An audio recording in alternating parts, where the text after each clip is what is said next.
Part of this presentation was originally put together for an Introduction to Forest Therapy workshop for high school students. I've expanded that basic presentation from seeing forest therapy as a nature connection and mindfulness practice to a spiritual philosophy. I want to remind us that we can trust in life and trust in our nature even when we are not in a forest. Paradoxically, the philosophy that supports forest therapy can help me with this task.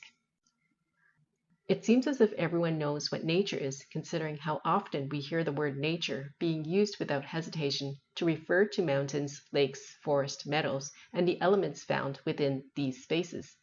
But when I hear of the word nature being used with such casual certainty, part of my nature feels the urge to break it all down. Like the force of nature's storms, I imagine how words can purge our mind's limitations and disperse new seeds of possibilities so that we can shift our focus away from bounded interpretations of nature to finally remembering what it means to be natural. Raymond Williams, in his book Keywords, A Vocabulary of Culture and Society, has noted that nature is perhaps the most complex word in the English language. In his definition, nature refers to the essence of the world. It is the essential quality and character of something, the inherent force which directs either the world or human beings or both, and the material world itself, taken as including or not including human beings. The first part of his definition implies that things generally have an essence or a natural tendency. The second part of the definition suggests a teleology that maintains the first part of the definition. That is, the world is directed by a natural force to keep things as they are supposed to be. The third part defines the material world, in which the first and second parts are implied to be true. Nowhere in the definition indicates living organisms such as plants and animals or the landscapes inhabited by these organisms, except for the mention of humans. Yet in everyday discourse, nature is often described as separate from human civilization. For example, nature is found in the wilderness as environments neglected or inhabited by humans, as environments where animals thrive in natural cycles of procreation and violence, or environments where humans extract time from their busy lives to learn about nature or to relax in it. Alternatively, nature is described as fragments of wilderness found in human environments, for example, as urban forest or songbirds in cities. Even closer to home, nature is life outside of ourselves that we tend to, such as farm animals, pets, or plants in the garden. Whether human beings and our creations are included in the material world of nature is often the contentious aspect of defining nature. Therefore, nature is a pivotal word in our relationship to language, life, and existence. If nature is considered a resource used for commodities, human beings are consumers. If nature is considered luxury, not every human is worthy of nature. If nature is considered an enemy, humans respond by fear and control. If nature is considered kin, humans are part of an ecological community. If nature is considered home, humans belong in it. How we see nature is how we see ourselves as human beings.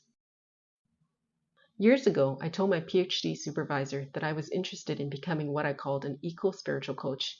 I don't remember exactly what I said was my coaching goal, but it must have involved the idea of returning home to nature.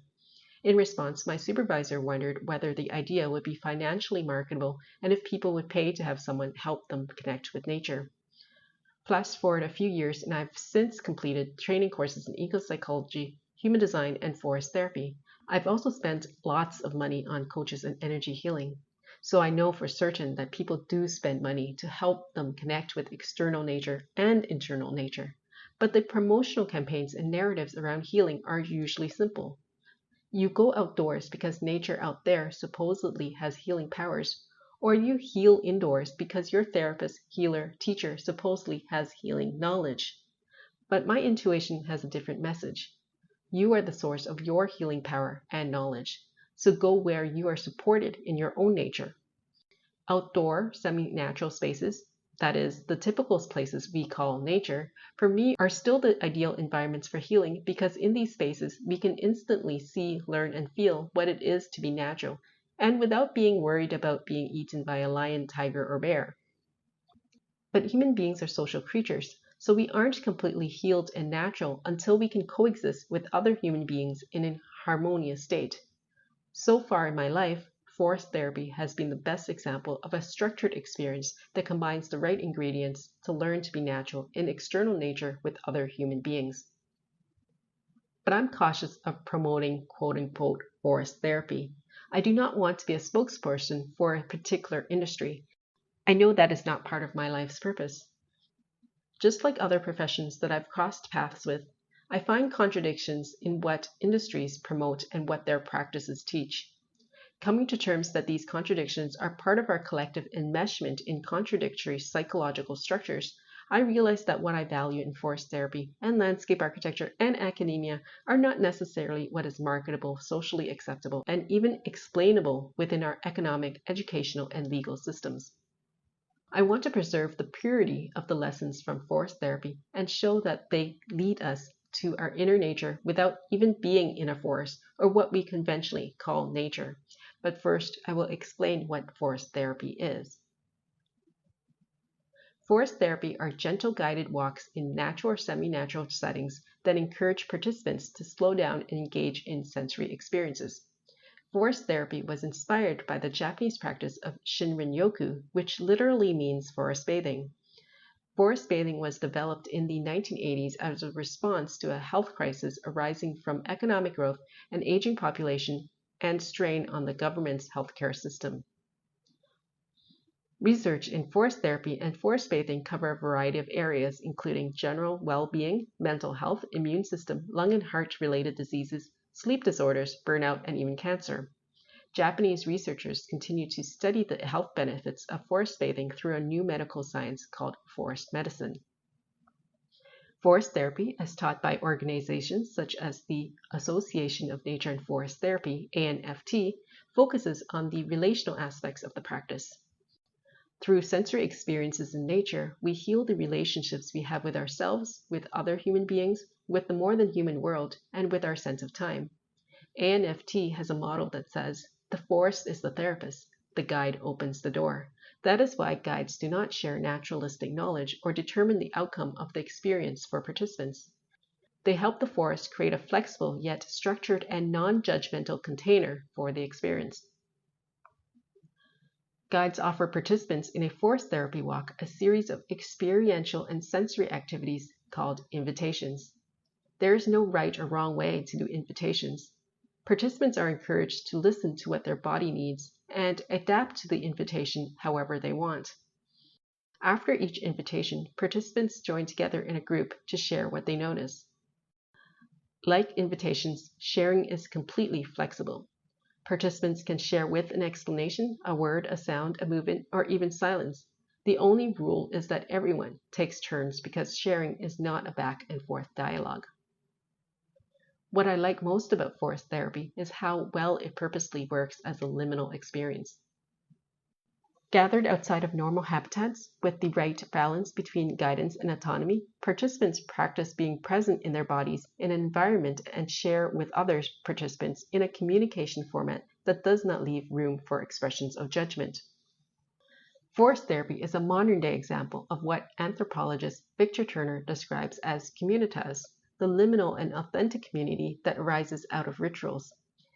In communitas, members are equal, that is, non-hierarchical, and share a common experience.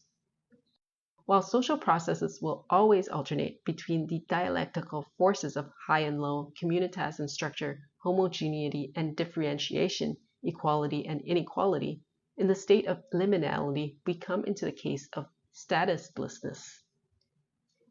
In a world burdened by the pain of historical injustice that has led to a fixation for justice and the constant disagreement of what is just according to opposing worldviews, this egoless, identityless, and storyless state is where we can find and learn true equality. The state of equality is our truest nature. This lesson of spiritual equality is also the greatest potential, I believe, for forest therapy. It shows us that we do not need to wait to become enlightened. We can voluntarily create oneness by design. If we broaden our perspective, the trees merge into the forest, and the forest fades into the backdrops of our lives. In the expansiveness of universal time and space, life on Earth becomes the liminal experience of learning to just be as natural, non-judgmental, sovereign, and interconnected beings. In the liminal state of being neither here nor there, with no past to return to and no future to be certain about, we only have one option: to trust in the present moment. As a practice of liminality, forest therapy's second greatest potential for me is in teaching us how to trust life. Trust happens in liminality because it is opposite to our social development. Our histories and cultures have given us a lot of evidence to not trust. Some of us take greater risks than others, but from the cycles of political upheavals, economic volatility, domestic and social violence, rejections and betrayals, we inevitably learn to leave room in our consciousness for the threats of life.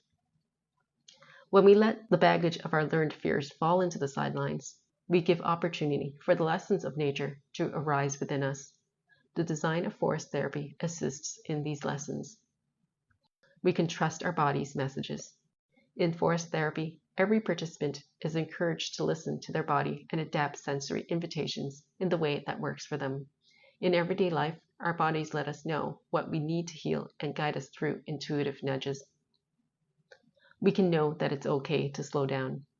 In forest therapy, walking is slow and invitations are not hurried. In contrast, modern societies teach us that time is money. Without productivity, we believe that we will lose social or financial value. We can be grateful that the world is abundant. Invitations are signs of abundance. We are invited because the host has enough to offer.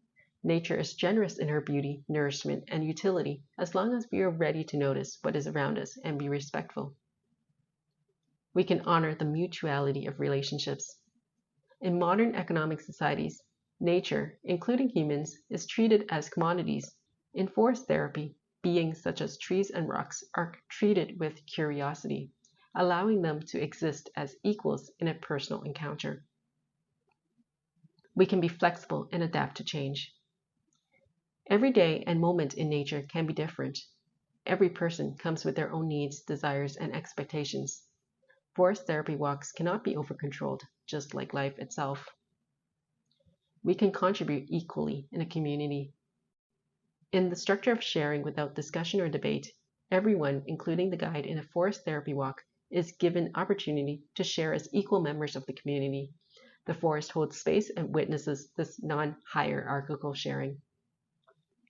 In the forest, the messages of nature will reach you subconsciously through your participation in the landscape.